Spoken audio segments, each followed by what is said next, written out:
एक छोटी सी गुजारिश जो मुमकिन है कि आपके अमली इक़दाम से बहुत बड़ी हो जाए। अर्ज़ ये है कि हमारे शहर व देहात में हर साल हुफ़्फ़ाज़ किराम की तादाद बढ़ती चली जाती है। जहाँ तक मसाजिद का ताल्लुक़ है, मुख्तलिफ़ इदारे हैं, ख़ानक़ाहें हैं, उनमें जो कुरान पाक सुनाने वाले हुफ़्फ़ाज़ किराम हैं उनकी तादाद एक मख़सूस हद तक शुमार की जा सकती है। हुफ़्फ़ाज़ हैं, अइम्मा हैं, इमाम मस्जिद, नाइब मस्जिद, इसी तरह ख़तीब हज़रात वो कुरान पाक सुनाते हैं और साल हा साल से उनकी जगहों का तकर्रुर है। वो हमारे हुफ़्फ़ाज़ किराम जो सने बलूगत को पहुँच गए, कुरान पाक याद करते करते उनके वालिदैन का, ख़ुद उन बच्चों का ये अरमान होता है कि हम भी कुरान पाक नमाज तरावी में पढ़ाएँ, सुनाएँ, लेकिन न किसी खानका पे जगह मिलती है, न किसी मस्जिद में, न किसी और जगह पे। सो ऐसी कैफियत में आहिस्ता आहिस्ता वो कुरान पाक भूलते चले जाते हैं और बहुत दूर निकल जाते हैं। मेरी गुजारिश है उन तमाम हज़रात से जिनको अल्लाह रब्बुल इज़्ज़त ने नवाजा है, मालदार हज़रात हैं, साहिब तवंगर हैं, अल्लाह रब्बुल इज़्ज़त का दिया उनके पास है, उनकी हवेली है, बड़ा मकान है, जायदाद अच्छी है और उनके पास काम करने वाले बहुत से ऐसे खुद्दाम हैं जो उनके साथ अगर नमाज तरावी में शामिल हो जाएं तो एक अच्छी नमाज बाजमात अदा हो सकती है।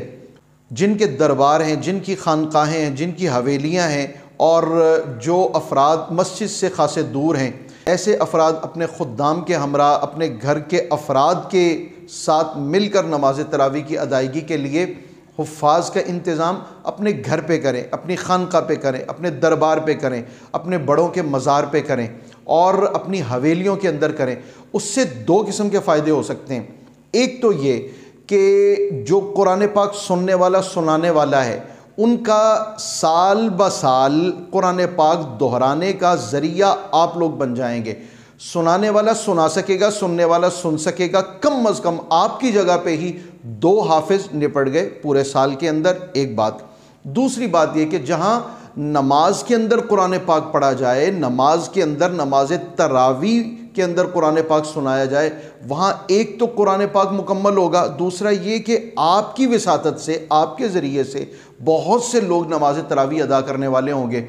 आपकी ख़वातीन थोड़ा सा पीछे होके वो भी अदा कर सकती हैं और आप ख़ुद नमाज तरावी आप अदा कीजिए। आपके खुद्दाम या आप अगर शेख तरीक़त हैं, आपके मुताल्लिकीन, आपके खादिमीन और आपके मुरीदीन आपके साथ मिल के कुरान पाक के इस ख़त्म पाक में शामिल हो सकते हैं। मेरी इस गुजारिश पर अगर आप अमली इक़दाम करते हैं तो इस पर कम व बेश हज़ार हुफ़्फ़ाज़ के लिए ऐसी जगह बन जाएगी कि जहाँ वो कुरान पाक सुना के अपने वालिदैन के लिए भी तसल्ली और तशफ़ी का सबब बनेंगे और आपके ज़रिए से ऐसे बच्चों को कुरान पाक याद रहेगा, इस वजह से कि उन्हें सुनाने की जगह मिल गई और इस वजह से कि उन्हें सुनने की जगह मिल गई।